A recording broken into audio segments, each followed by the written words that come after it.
Hey there.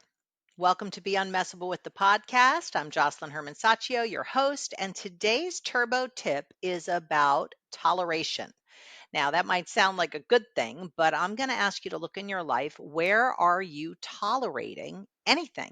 I was recently on a coaching call with one of my clients, and she was complaining to me about her employee who is really sensitive and how she always has to kind of like beat around the bush and not be really straight in her communication for fear of the employee's reaction or that she was super sensitive. And she had a justification for why she was tolerating it. It's like, well, it would be really hard to retrain somebody new. And, this person's been with me for a long time and all this stuff, right? So I really looked with her to see what it was costing her to tolerate, not just with regards to her relationship with her employee, but in her life in general. So just look for yourself right now. Look in the different areas of life that matter to you, like your well being. What are you tolerating?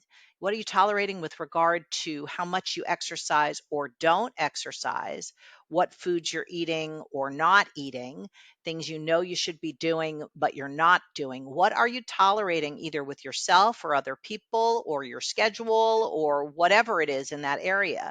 And do the same for other areas of your life, in your relationships with people in your family. What are you tolerating? Your teenager not responding to your texts, or maybe it's, tolerating people saying they're going to meet you at X time, but then they end up being late consistently.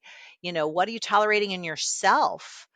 Being someone who says they're going to do something and then, it's hit or miss, or maybe you keep your word when it comes to giving your promise to someone else, but, when it comes to yourself, you're negotiating your word all the time, kind of like, well, nobody will know if I don't do this, so I'll just not do it. And I have a good reason because I'm tired, or I have other things to do, or there's more important things to do. Start to look at your life through this lens of what are you tolerating? Why? Because whatever you're tolerating is the lid on your growth in that area. So let me say that again. Whatever you are tolerating is the lid on your growth in that area. You can't have aliveness, vibrancy, magic results, and tolerating in the same space. They do not coexist. No two things can exist in the same place at the same time. So, whatever you're tolerating, you're forfeiting joy and high performance and fulfillment. You are making reasons and justifications to allow for the continuance of that toleration. Now, what do you do about it? That's kind of, it's easy to say that, but what do you do about it? The first thing is you got to notice it. You've got to notice where you're tolerating what you're doing or not doing, what other people are doing or not doing, how something is set up. So for instance, in my own case, I came back from France recently and I tolerate in my New York apartment a limited amount of space. So I can't really do yoga in my room, and I can't really, work out because it's pretty much a New York City apartment. So it's super small, and I had a king size bed and there was a lot of mess around it, and it really wasn't workable, but I was tolerating it and justifying it, saying, well, I'm not there that much. I'm mostly out at my parents' house, and and I'm in France a lot, so I don't really have to deal with this. So I asked myself the question, where am I tolerating? And that's what I was tolerating. So we spent last weekend, my husband and I, reorganizing and structuring the entire space. We got a smaller bed. I got a stand up desk that has a treadmill underneath it so I can get steps in while I'm doing calls. Sitting is the new smoking, as they say. And I am on Zoom calls much of the day. So I started to, organize, get rid of papers. I mean, we had garbage bags of things that I didn't need, but they were just there because I was tolerating it.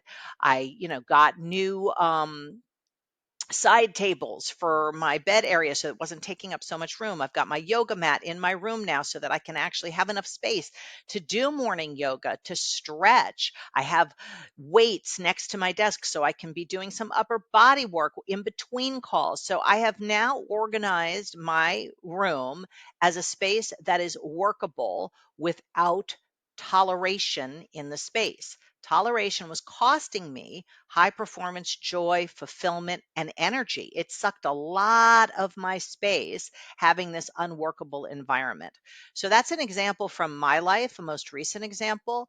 But you want to look in your life. What is it you're tolerating? And see if you can start to take some actions this week to end the toleration and elevate your performance, your satisfaction, your peace of mind, your overall well being in those areas. So let me know what happens as you take this on. This is a great practice to do from a weekly, week to week basis, because toleration is something that kind of creeps into the space and you don't even notice it. So it's like an inventory. You want to do a little toleration audit on your different areas of life from time to time. I would recommend it every month just to see if anything's crept into the space that you need to nip in the bud.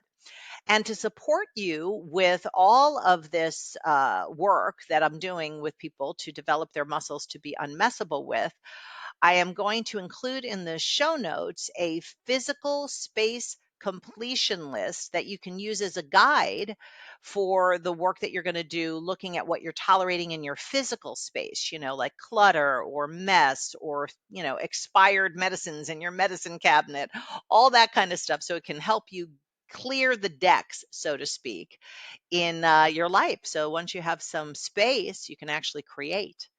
All right, we'll see you on the next episode of Be Unmessable With, the podcast.